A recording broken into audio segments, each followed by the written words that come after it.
So a lot of folks have asked how I ended up at MIT, and it's a bit of an odd story. It's definitely a non-traditional path. I did not do well in high school by sort of many standards. I think I graduated in the middle of my class. I was not so engaged in extracurriculars, things like that. And I ended up going to a small state school. And my freshman year, so I was like 19 at the time, I realized that I was really dealing with generalized anxiety disorder. So like when I would take the bus down to campus, like my body would like literally be shaking. And often I'd have to go to the bathroom and just like dry heave because I was just having anxiety attacks. And I was so incredibly lost at 19. And I was thinking, I have no idea what I'm doing here at college. I'm studying film and digital media, but I don't really know what that means. I don't think I have any friends on campus. I just feel so alone and lost. My mom said something. She said, you know, Eric, I noticed that you've been helping your brother with his math homework. My brother's a bit older than me, and I was helping him with his calculus homework. And I said, yeah, you know, what about it? And she said, there's a job on campus to become a tutor, a peer tutor, where you help people with their homework. I thought that's the last thing I would like ever want to do. I can barely like be in the building without having like severe anxiety. But I ended up interviewing and getting a job on campus as a tutor. And you know, the first week or two were pretty rough, but then I realized like helping people one-on-one and getting them to that aha moment where they've just learned a thing and they're feeling happy was like a huge dopamine hit. And I realized that's like something I want to continue to pursue. Like I love teaching. And it was through those conversations that I started to break out of my shell more. It was this thing that I could think about.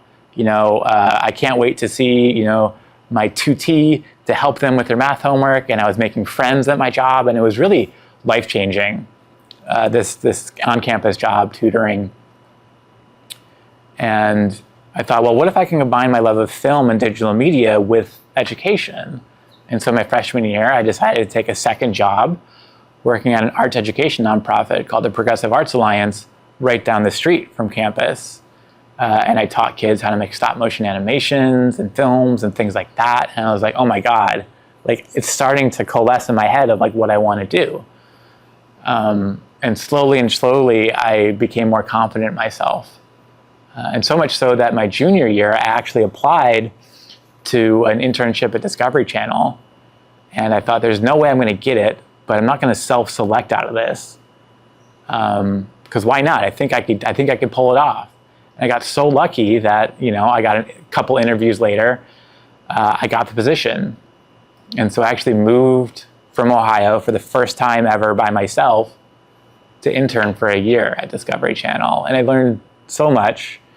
And I was really proud of myself for doing that, you know, living by myself for the first time, working on things that I was interested in. And when I came back, I realized, actually, I think I do miss education. I think I want to teach people more so than I want to like create content for entertainment purposes. And my boss suggested that I apply to this Harvard program called Technology Innovation Education, which is a master's program where you study educational technology. And I thought again, like, listen, like there's no way that would happen. I'm not going to get into Harvard. But I applied anyways. And I ended up getting in. And it was an incredible year to be on campus, getting my master's. I knew that it was really important to have as many internships and sort of job experience as possible. And so I had an internship where I interned with a former graduate of the research group at MIT that created Scratch, which is the world's largest programming language. And I really fell in love with Scratch and this idea that kids can use coding to express themselves, to tell ideas, to share stories, things like that. And so I interned during my program. And then when I graduated, there was a job opening at Scratch and I applied and ended up getting in. And I've been there 13 years now as a staff researcher at MIT Media Lab in the Lifelong Kindergarten group. And I think there's a lot of takeaways, and maybe I can share more in future videos, but the biggest one would be that life is so long and you never know where it's going to take you. So if you're a young person, I would want to tell my 19-year-old self, at least, that don't beat yourself up if you're still trying to figure it out. The hack for me was to explore and try to find my passion and then see where that took me.